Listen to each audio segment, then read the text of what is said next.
Welcome to Tech Bytes and News, your daily roundup of articles featured in Hacker News. Today we're diving into a quirky issue with OpenSSH configuration, specifically how the order of files in etc/ssh/sshd_config.d/ can really trip you up. It's one of those things that seems obvious in hindsight, but can cause major head scratching in the moment. Oh yeah, I've been there. Configuration quirks are the bane of a sysadmin's existence.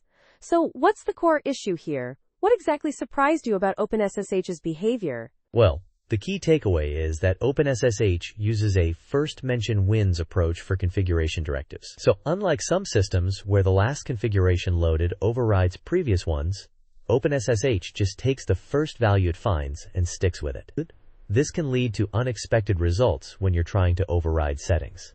Ah, I see. So if you set password authentication yes in one file, and then try to disable it in another, later file, it just ignores your attempt to disable it? That sounds incredibly frustrating. Exactly. And that's precisely what happened in this case. The author was working on an Ubuntu 24.04 server and wanted to disable SSH passwords for the internet, but allow them for the local LAN. They added the following to a file in etc/sshd_config.d.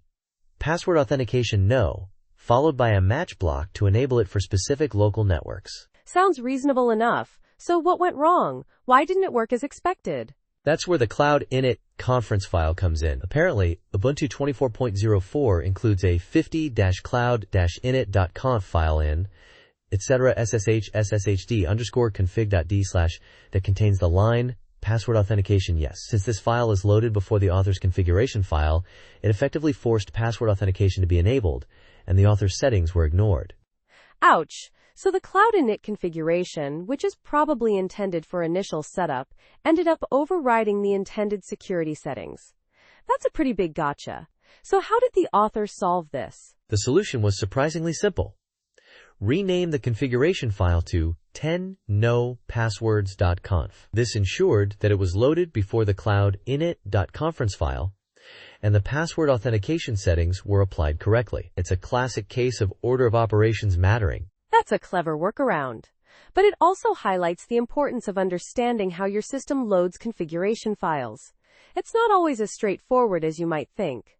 Are there any other ways to achieve the same result, perhaps without renaming files? Well, the author mentions that they initially resorted to manipulating the authentication methods directive, which also works. You could explicitly specify the authentication methods you want to allow, such as public key or keyboard interactive, and then use a match block to allow password authentication for specific networks. That would override the global password authentication yes setting. That makes sense. So instead of just toggling password authentication on or off, you're explicitly defining the allowed authentication methods.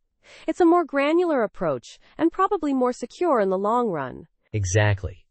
And it's a good reminder that there's often more than one way to solve a problem in the world of system administration. The key is to understand the underlying mechanisms and choose the approach that best suits your needs. Definitely. This whole situation underscores the importance of reading the documentation carefully, especially the parts about configuration file loading order and directive precedence. It can save you a lot of time and frustration in the long run. Absolutely. And it's a good reminder to always test your configuration changes thoroughly before deploying them to production. You don't want to accidentally lock yourself out of your own server. Words to live by. So, to recap, the order of files in etc/sshd_config.d/ matters because OpenSSH uses a first mention wins approach. This can be problematic when you have conflicting settings in different files, like the cloud init.conference file in Ubuntu 24.04.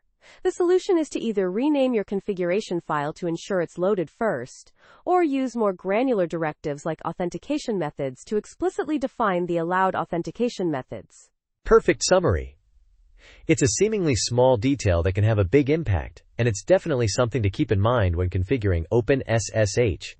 Thanks for joining me today on Tech Bytes and News. We hope you found this discussion helpful and informative. Until next time. Opening parentheses, closing parentheses. Bye-bye.